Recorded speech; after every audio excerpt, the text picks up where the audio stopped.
Si votre alimentation et la provenance de vos aliments vous préoccupent, vous n'êtes pas les seuls. Et nous avons maintenant de nouvelles raisons de nous inquiéter. C'est un véritable tremblement de terre silencieux qui est en train de fracturer nos systèmes alimentaires. Les failles se propagent à travers les géants du numérique de la Silicon Valley et de Seattle, ainsi que par d'obscures sociétés de gestion de Wall Street. Puis elles atteignent les chaînes alimentaires industrielles, depuis les semences, les étalages des magasins, jusqu'à la nourriture dans nos assiettes.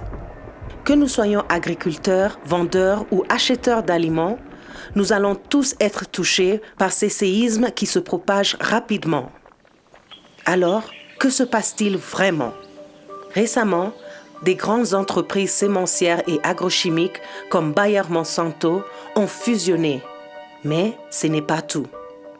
Des multinationales du secteur de l'agro-industrie comme Bayer, Corteva AgriScience, Syngenta et BASF sont maintenant ralliées à d'autres sociétés au moins aussi puissantes. Ces sociétés sont extérieures au monde de l'alimentaire. Leur intention est de le transformer pour leurs intérêts.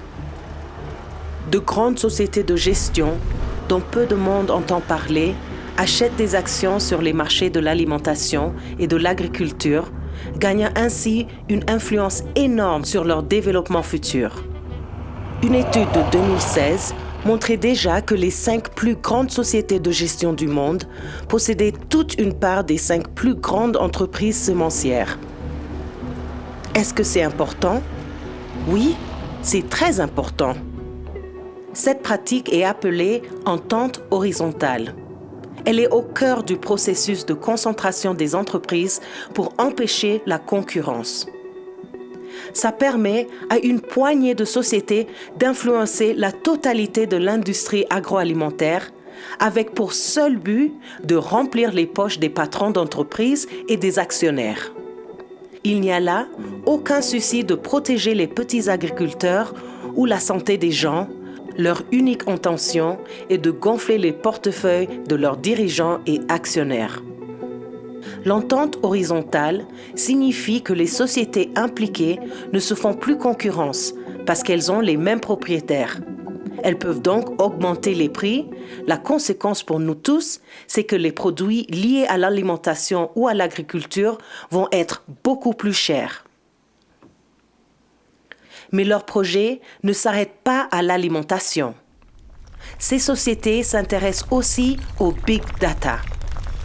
Les géants financiers et ceux de l'agroalimentaire investissent dans le secteur des technologies et ils prévoient d'exploiter ces données pour faire encore plus de profit. Ça commence par une transition complète vers une agriculture digitale automatisée. Les grandes entreprises de la finance et des technologies de l'information veulent que l'agriculture soit connectée, que cela plaise ou non aux agriculteurs. Ils ont tout un arsenal pour réaliser leurs plans. Les drones, les réseaux 5G, les ballons Wi-Fi et les satellites Internet qui gravitent dans le ciel.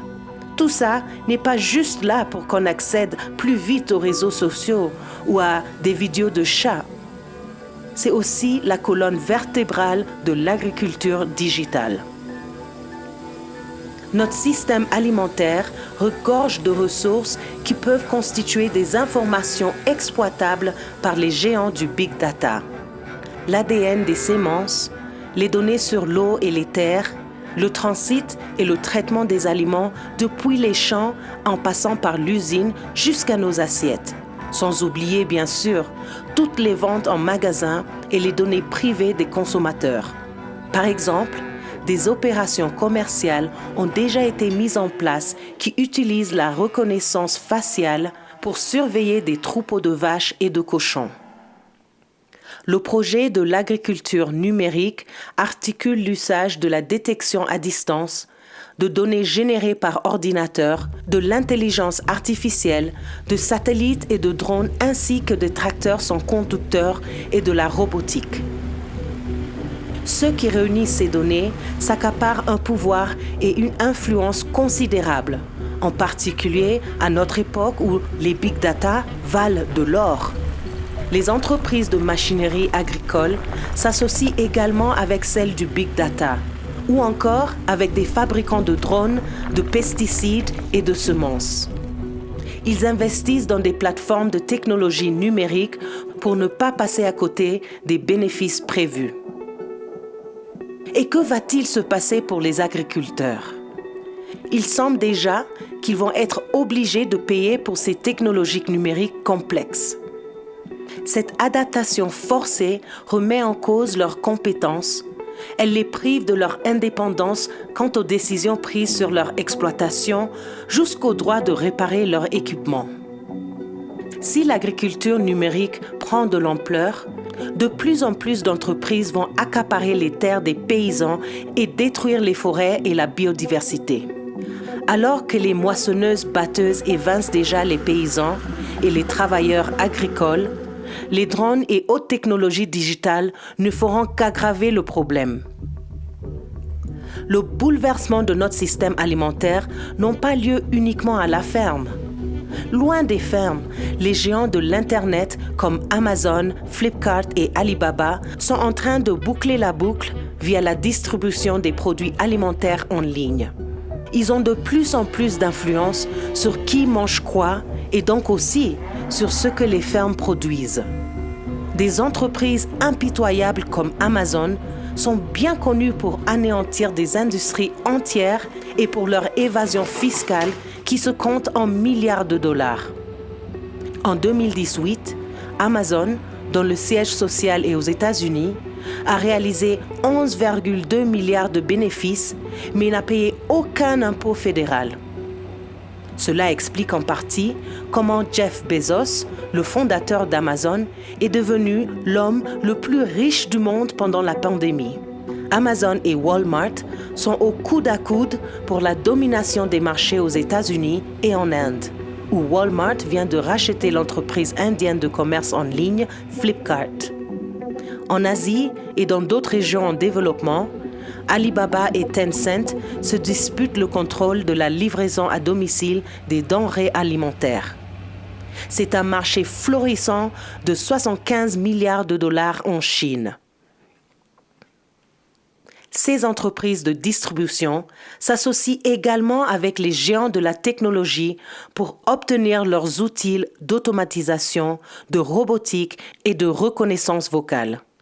En fait, Amazon est en soi un leader dans le monde de la technologie, car elle possède la plus grande plateforme de stockage et de gestion de données cloud au monde. C'est Amazon Web Services qui vend aussi des technologies d'intelligence artificielle et de reconnaissance faciale. Amazon Web Services représente la première source de profit d'Amazon ces dernières années.